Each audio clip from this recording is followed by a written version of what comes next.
এখানে একটা মানকচুর একদম নিচের অংশ থেকে কিছুটা মানকচু কেটে নিয়েছি।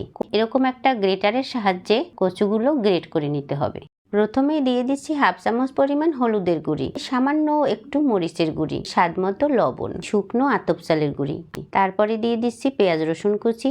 যেহেতু কচু জাতীয় জিনিস তাই একটু ঝাল ঝাল না হলে কিন্তু গলা ধরার একটা সম্ভাবনা থেকেই যায়। দিয়ে দিচ্ছি ডাল বাটা। তো বন্ধুরা, সবকিছু এবার ভালো করে মিশিয়ে নিচ্ছি। একটু সরিষার তেলও দিয়ে দিলাম। আমি 2 চা চামচ পরিমাণ ময়দা দিয়েছিলাম, এতে করে বড়াগুলো ভালো করে সেট হয়ে যায়। প্যানটা খুব ভালো করে গরম করে নিয়েছি।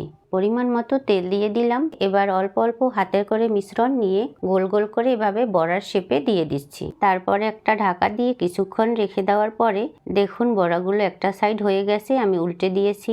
বড়াগুলোর ভিতর থেকে খুব সুন্দরভাবে ডাল এবং কচু সেদ্ধ হয়ে গেছে, আর খেতেও কিন্তু দারুণ মজার হয়েছিল।